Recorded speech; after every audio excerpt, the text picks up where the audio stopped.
Welcome everybody back to another Boldcast reaction. I'm Lindsay. I'm Carson. And today we will be watching The Promised Neverland Season 2, Episode 6. What happened last time?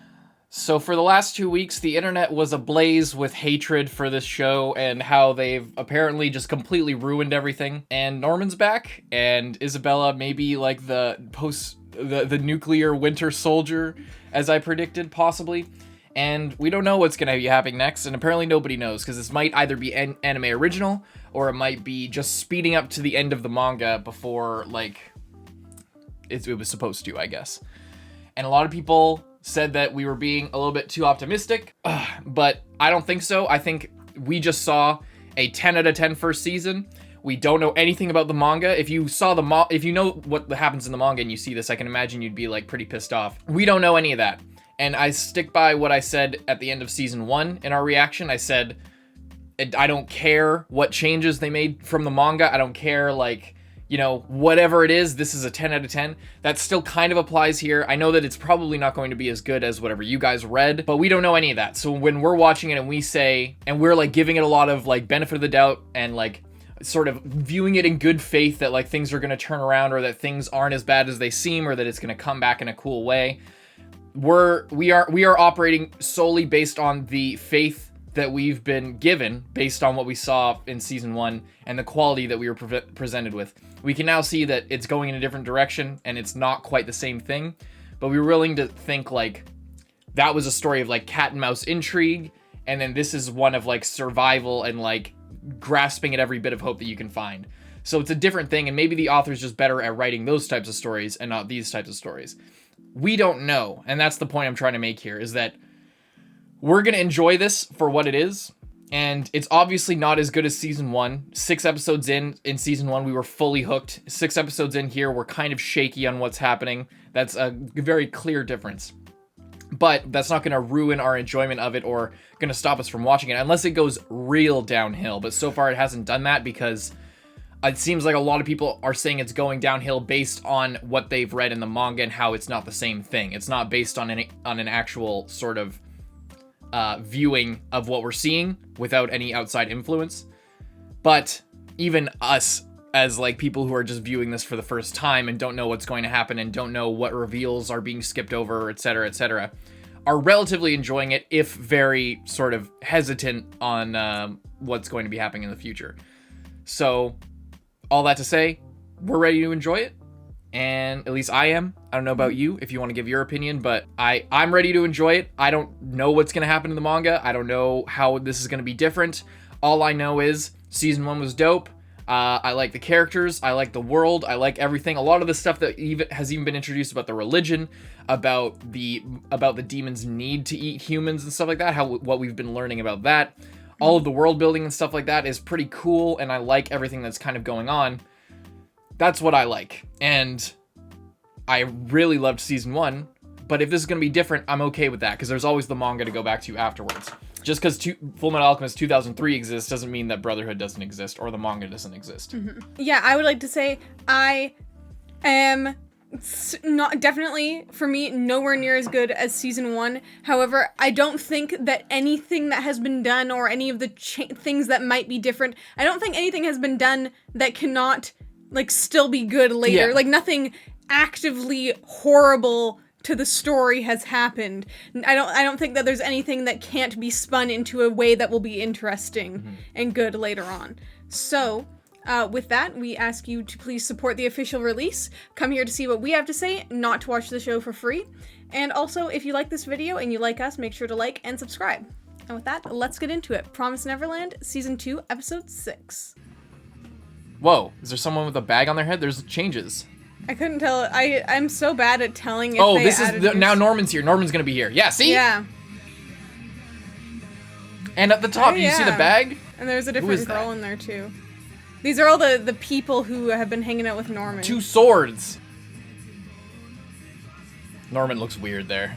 It was so obvious that they were, like, leaving spaces for Norman. It was obvious, but I was still optimistic that, like, those were, like, oh, remember who's supposed to be there, you know, that type of thing. Here we go.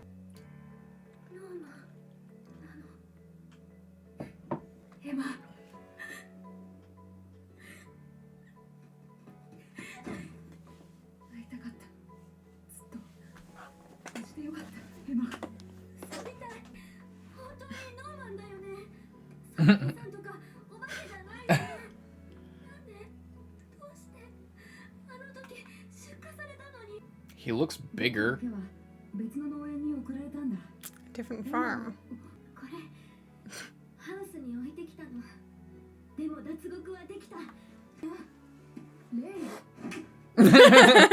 A different farm.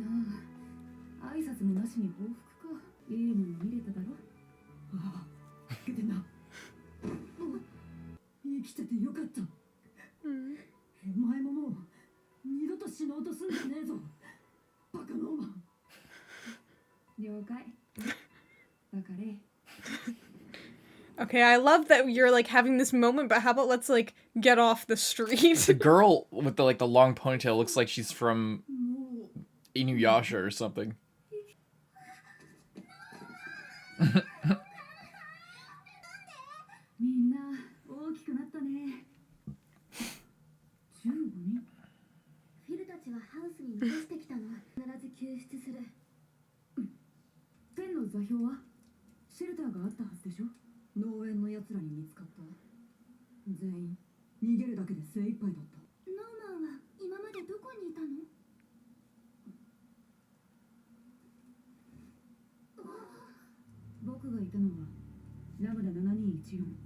A testing site, 7214.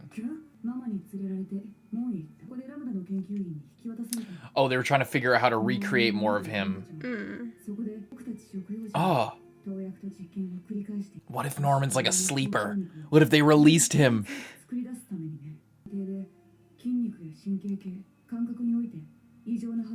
Is that why he's bigger? Because he was immediately like, he's taller than them now. I mean, it has been a long time. Yeah, but like, noticeably taller. Oh, all of them.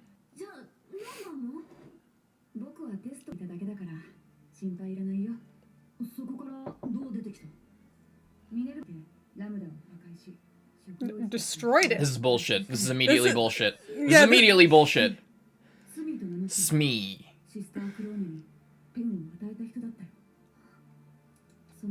Or is it bullshit? I don't know. It just seems like way he was also killed. Yeah, yeah, by the way, I escaped and everything is completely clear. No loose ends whatsoever. He's been spreading that drug, that's what it is?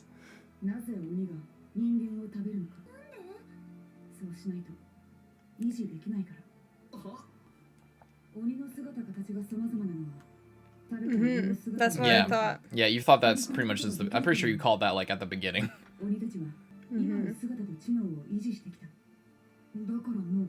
They're parasites.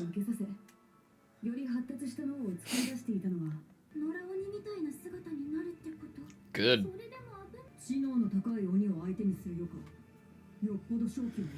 Big time. Then what about Sonju and Mujika? I know, that's what I'm still wondering.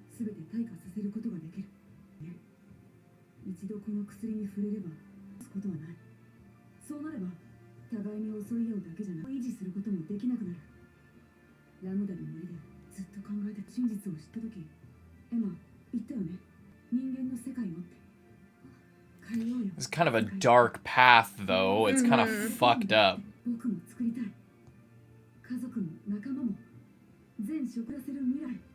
just not really in the vibe of this. What do you mean? Like, he's like, yeah, everything's fine. Like, we're just gonna do this and it'll be okay. And I'm like, okay.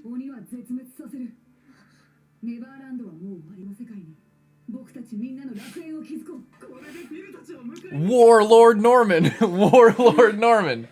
Guerrilla tactics!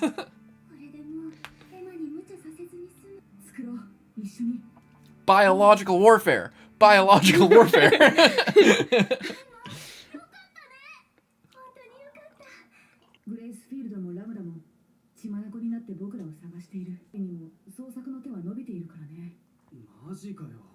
Yes, they're here right now. I'm one of them now. They've brainwashed me with their drugs.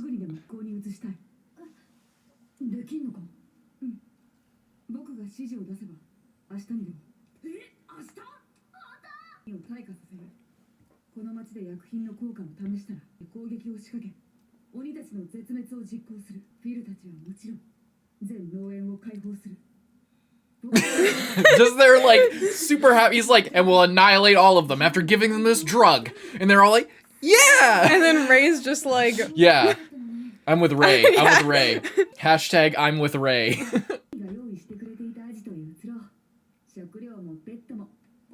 Oh yeah.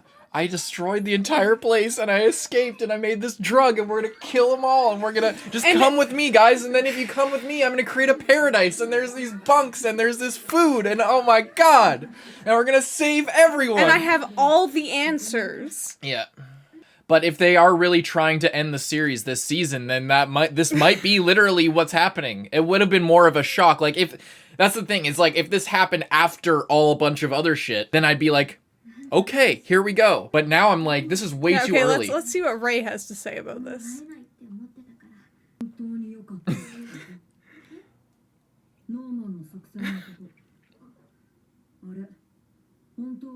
Yeah.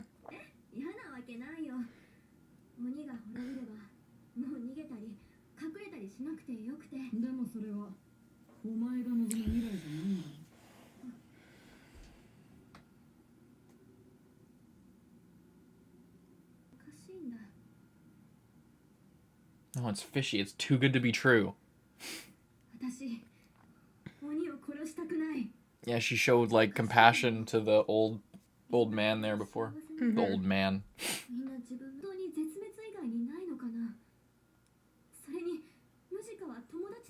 Yeah, the first people they met were some demons.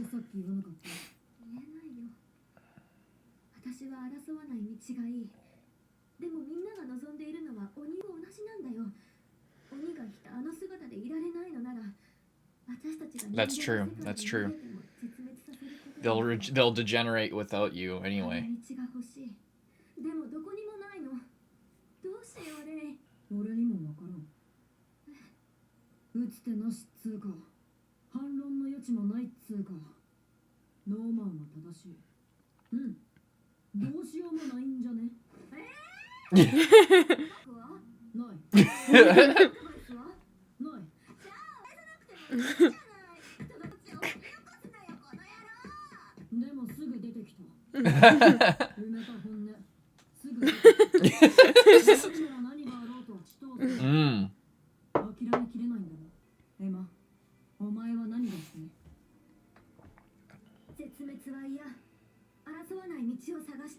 Good luck with that.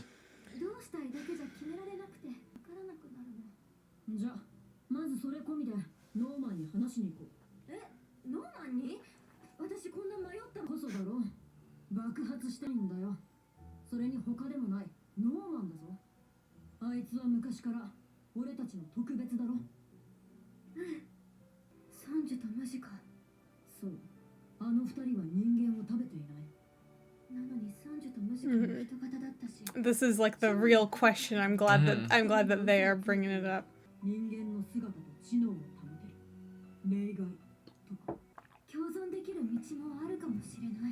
I love how she doesn't mention Sonju.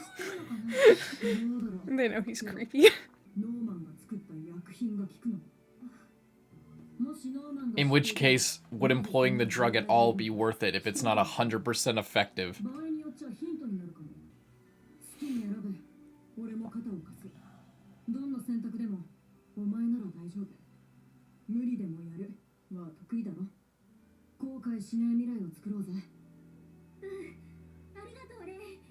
Okay. It depends on what Norman has to say, I guess, or what, like... Yeah, it's... Whoa.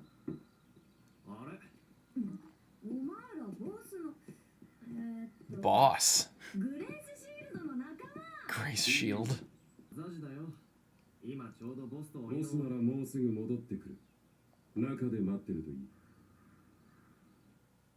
They all got cool outfits. Barbara. Vincent. You see his, like, scars. Yeah, they've clearly experimented on him.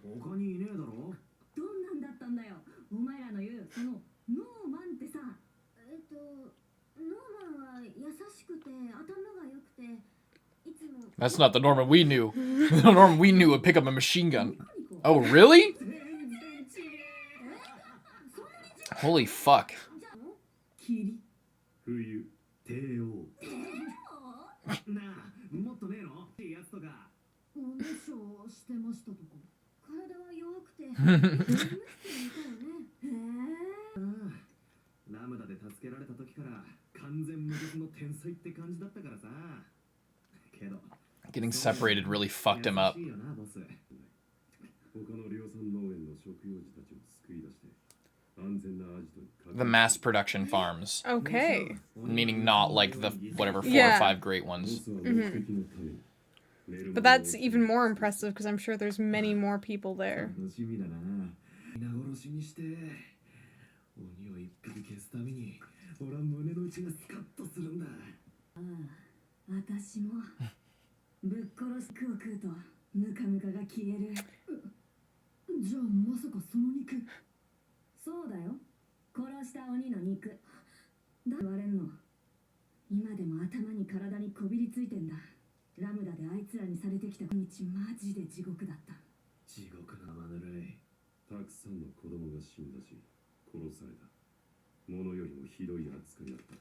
ただ殺すだけじゃ足り同じだ。一匹残らず同じ目に。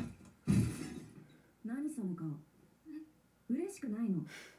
食用児のくせにまさか鬼を出るわけ？ねえ、なんでボスに会いに来たの？まさかそんなヘド話で計画変えてとかじゃねえよな。おいよせ、バーバラ。化け物だろ。やめろ、バーバラ。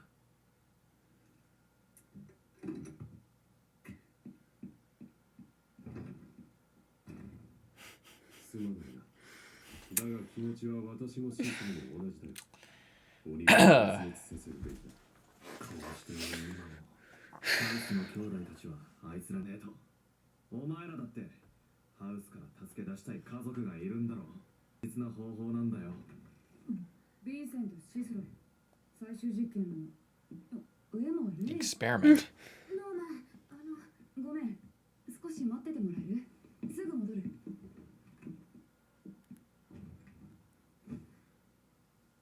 大丈夫か？ I like where this is going. I just want to say that. I'm enjoying this. This is pretty fucking cool. They've created an antagonist in our allies, which is really difficult to figure out. Mm-hmm. Similar to how what they kind of did with Rey. どうしようもない憎しみの連鎖。ならなおさらお待たせ。それで何かあったの？ノーマン、話があるの。計画のこと、詳しく聞きたくて来た。俺らが持ってる情報も伝える。わかった。それがレイの薬か。うん、そうだよ。本当に全ての鬼に効果があると思う？どういうこと？鬼の中には。Is it good to tell him if before you like その鬼には聞かないかもしれない。二人がそれを知っているの。その話一体どこで？あったからだよ。あった。それは少女の姿をした鬼だった。what happened? When he met them? Did they like Kill them? the evil-blooded girl? What?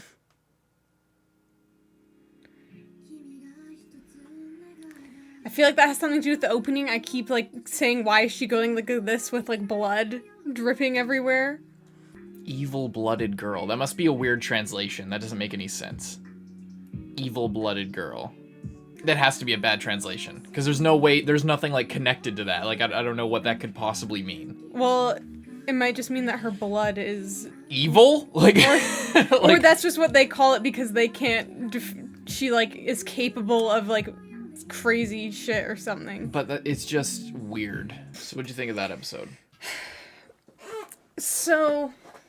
I don't know where to... This is like the first episode where I feel like we're like getting on to the next thing, which is exactly what I said before we started. I was like, yeah. I hope that this episode we stop going from short-term thing to short-term thing and we like start what is going to be the next conflict of some kind. Yeah. And it's like now we're in this moral dilemma once again where Emma wants to do what she believes is the right thing, but that is at odds with seemingly pretty well everyone, and the end goal in what she wants to do may have the same result as what they want to do. Yeah. So it's like this super complicated thing where it's like, if her plan was executed perfectly, she just rescued every single human and they all went away, well, all the demons would supposedly just die off by themselves anyway. However,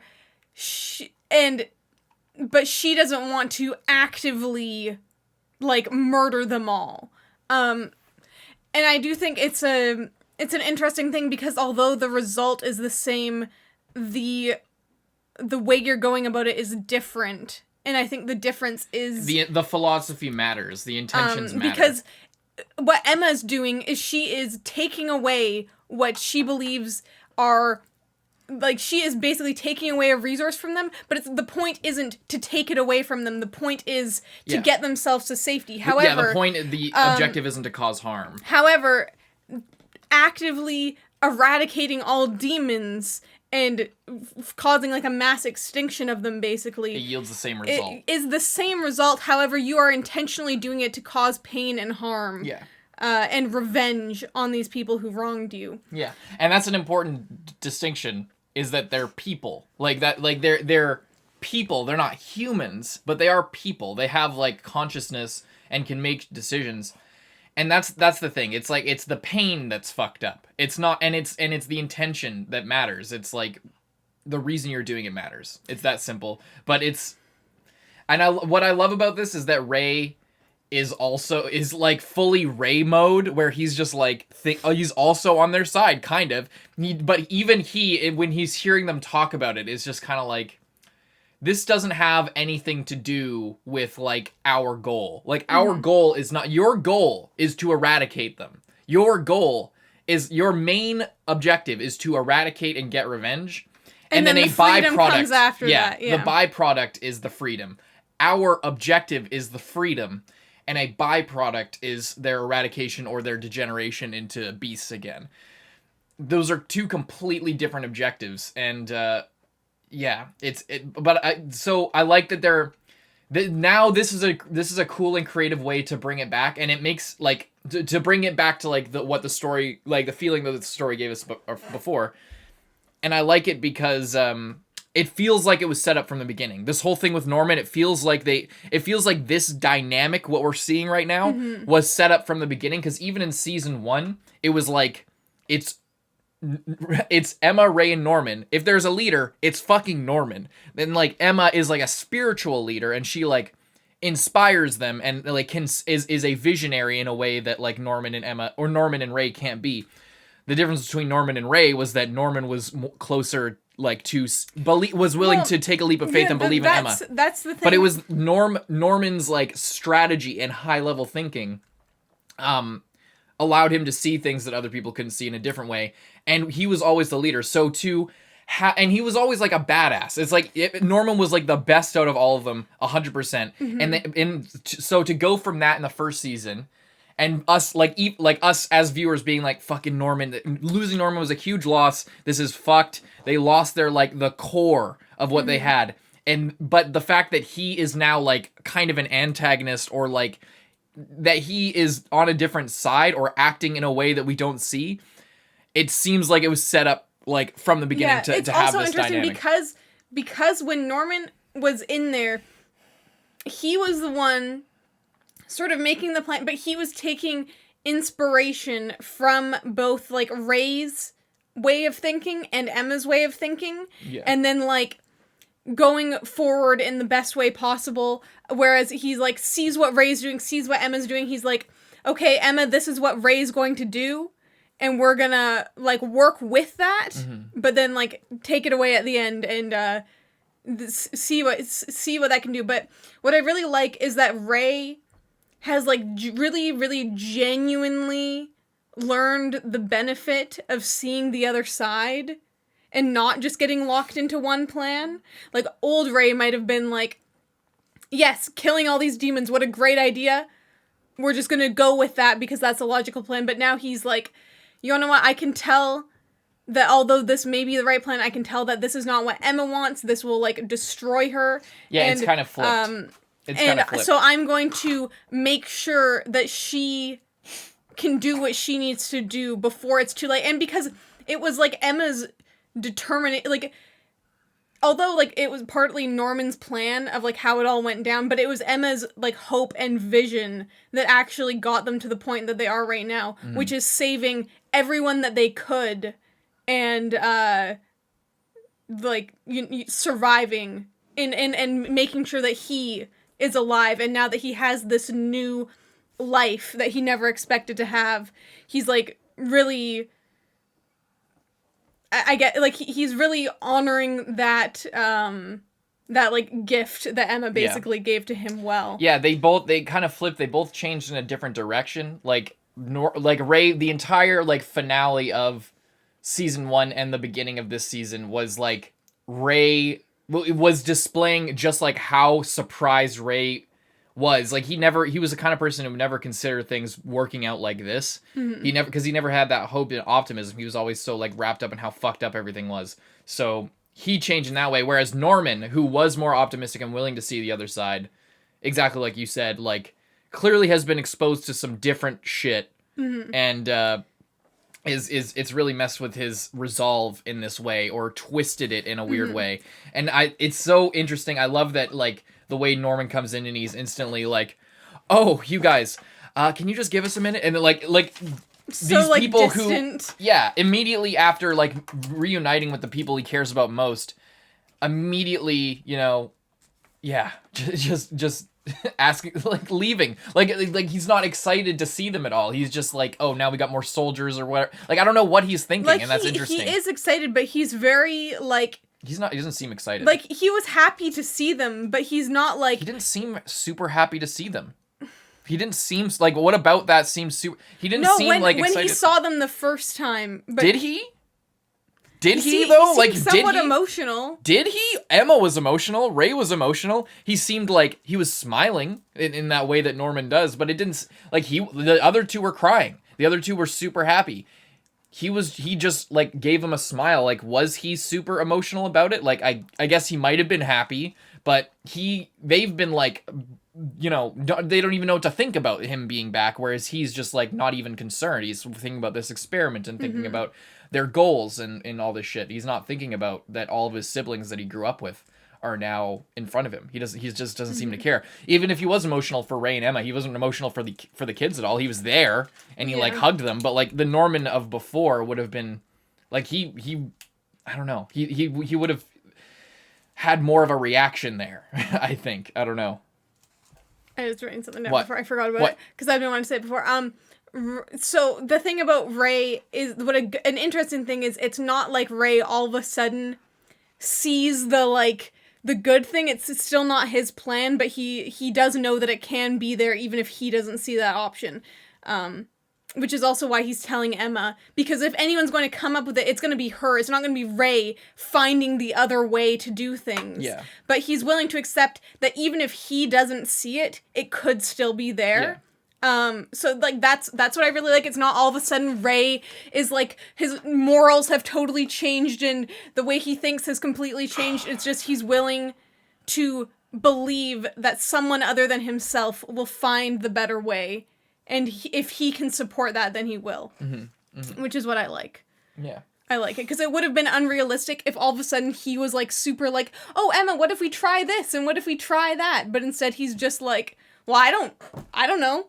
And then Emma's like, what do you mean you don't know? And it's like, well, see, you want to know. You want to be thinking about it more. And you should. So I like that. But yeah, I agree. Norman seems very different. Very distant. He like seems really into this plan. He seems like he's with these new guys, but it's a different dynamic because with Emma and Ray it was like, yeah, these are my siblings and we're working as a team and we're family. And with this it's like they call him boss. They don't even call him his name, and it's like, well, I mean, okay, I guess he's just I guess it makes sense that he's the boss. He obviously like came up with this plan. But it seems to be, like, they definitely view him as being above them. Whereas before they were, like, kind of on the same level. Yeah. even though he was maybe smarter in some ways or like more of a leader in some ways, he didn't like, there wasn't that like imbalance of like, you're the leader and I'm gonna do what you say. Yeah. So it's interesting, and I feel like that says a lot about like the change in personality. And they were like, what, he used to like smile, like he used to be warm? Yeah. No. Like and he says that he didn't get like experimented on or anything, he just got tests done. It seems kind of dumb. It seemed seemed like, why wouldn't they experiment on him? Well, did he just get out of there like super fat? But it's just like, did something happen that we don't know about? You know? I don't know. And apparently he's already like helped a bunch of children escape the like mass production farms. Yeah.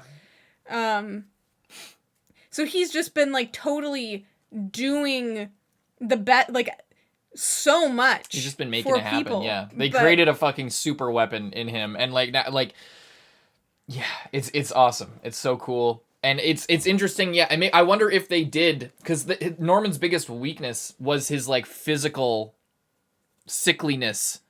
But now that he's been in a facility that he describes, like the thing that he said that they do is experiment on you with drugs that like are steroids and enhance your musculature and shit. And he looks taller, and then he's like, oh no, but I wasn't experimented on. That one big weakness, still there. Still, my biggest weakness still there, even though I was at this place where they give you steroids and experiment on you physically and make your body grow in unnatural ways. Yeah, I guess the thing is, but even if they didn't, now he has, like, these people who will do super what he soldiers, says. yeah. Who are super strong. And also, they're eating demon meat. Yeah, what the fuck? Which is just, like, that's the same like, you don't see that you're doing the same shit. They don't care. They don't care. And I guess it's maybe because they don't, the hatred is so strong that they can't, like, see that they are living, although their society is dependent on eating people, they are still functioning like a human society would otherwise. Like, they have children, they have families, they have people that they care about. Yeah. It's interesting. And then also we have Evil Blood Girl. Yeah, I wonder what that's about. Maybe she's, my theory would be like she's some kind of like royal blood or like ancient bloodline or some shit. It or must she's be. It's a curse of some kind. I think it's like part of the I think it's tying in the religious aspect again.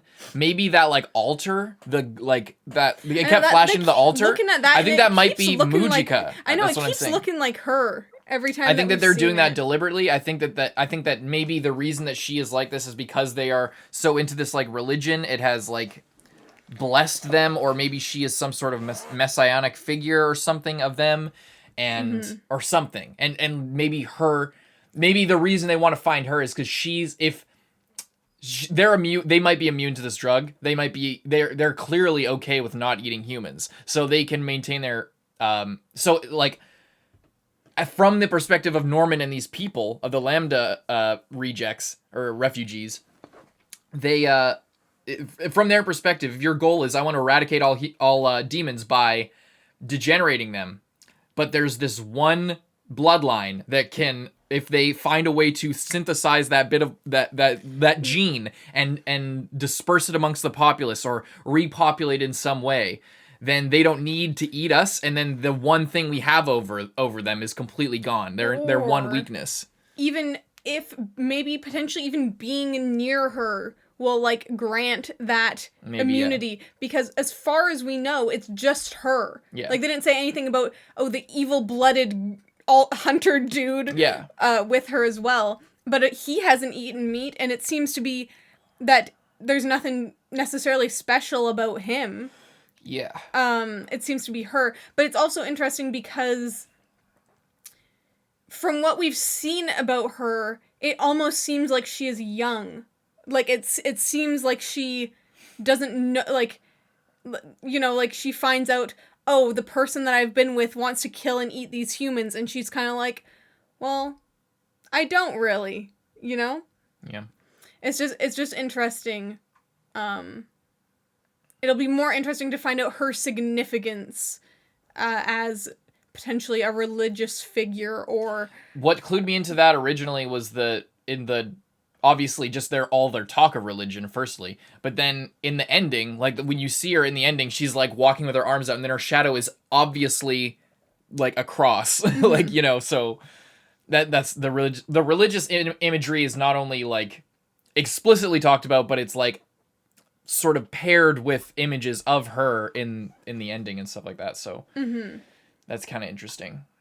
But I guess we'll see what happens next time. Hope you guys enjoy the reaction. And I guess we could talk about are you renewed? Is your faith restored? Do you think this is going to be good? What are you thinking about this? I have my own thoughts, but I'll let you go Yeah, first. I think that this episode really did what I think it needed to do for the story. At first, I was a little bit caught off guard with Norman just giving a massive speech. Exposition dump, yeah. Yeah, and I was kind of like, I mean, okay, Norman, but there's definitely a but coming in here. We're not just going to go along with this plan, and that would just be stupid. So I'm glad that he did that, and then now we have the conflict. It's like they're both on the same side working towards the same thing, but because Emma is so wholesome and has like such a like strict moral code, just that she has sort of developed by herself, that now there is this conflict, but this weird thing that even though they were on the same level as Norman, now that Norman has all these other people treating him like the boss, then they're kind of in this position of like, okay, we're gonna like treat him like normal, but there's like this weird thing of like, is he actually better than us now? Like it seems like they're like, we need to talk to him. It's just Norman, right? But it's like not the same as before, obviously. Yeah. But about the episode, about the episode, I just like that we're having some more conflict and it's getting a bit more complex. We know enough about the world that we can make theories of like the evil-blooded girl probably has to do with the religious aspect and this and that. So I like it. I just like that the intrigue is there. That's what I like. My only so that's what made season 1 good, is that it was about intrigue. It wasn't about like, the world building was cool, but like it was cooler as a mystery, and it was cool because it was like a tool or a objective rather, you know, like I don't know how to put this into words. What kept us going in season 1 was the intrigue and like being unsure and trying to figure shit out while also setting traps and also planning for the future. But yeah, just going like bunker to bunker, bits of salvation to bits of salvation wasn't super great, and apparently they skipped over a lot that we probably would have liked.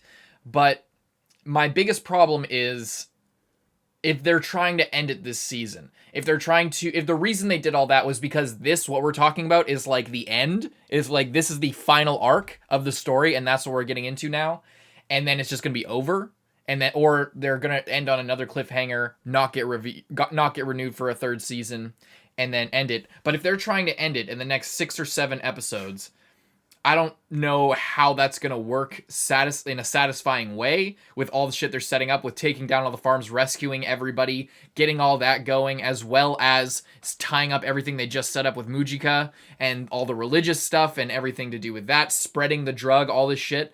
They have 6 to 7 episodes to do that if they're trying to end that in one season. That seems a bit much for that amount of time. So what I'm expecting is that they're going to get to some sort of cliffhanger or some sort of satisfying thing, set up, but leave some threads untied for a third season, tell you to go read the manga and to go fuck yourself, and then we're never going to see it again because they went with like a different direction. That's not what I want, but that seems like what we're going to get. That's my biggest problem with this. I like what's going on. I like the direction it's going. I like all the stuff they set up with this episode. I think it's great. I think that if the second season was more like this episode, going forward, it's gonna shape up to be a really satisfying season. Not as good as season 1 because there's a bunch of other factors like the animation, the directing, editing, the music is still okay, but it's not being used in the best way. A bunch of different things made season 1 great that aren't present here. But as far as this on its own, even though it's diverting from the manga, my problem is the what they're setting up and trying to get to. It just seems like they're setting up for past this season, and that kind of scares me because it doesn't seem like with the changes that they've made thus far that they'll be able to make it that far, that they'll get renewed for a third season. Especially if people in Japan, like people over here are pissed off because they're a fan of the manga. People in Japan, I don't know how they feel. I don't know if people are just as raging in if Japanese fan bases, or if it's affecting profits at all. That's going to be a big factor. But regardless, making this many changes is going to make it way more difficult to get renewed for another season. Because if they're trying to advertise the manga, if you're telling a completely different story from the manga, then people are less like, the manga sales aren't going to like convert as well. Like people who are watching the anime aren't going to convert to manga readers quite as well. If it's telling a completely different story from like a business perspective. So it's hard to say. All of this stuff wraps into, I like what they're doing. I don't like they're setting themselves up for failure. It's exactly what I've been saying all season. It's everything that they're setting up for is a dangerous path to go down, and it seems like they're possibly setting themselves up for failure, and it seems more likely the further we go along, despite how much I enjoyed this episode more than previous ones. That's all I gotta say. Yeah, I guess that's pretty much it, but we will find out next week. So if you're not subscribed and you're still here, subscribe and you can see our video for next week's episode. And with that, have a good day. Bye-bye. Bye-bye.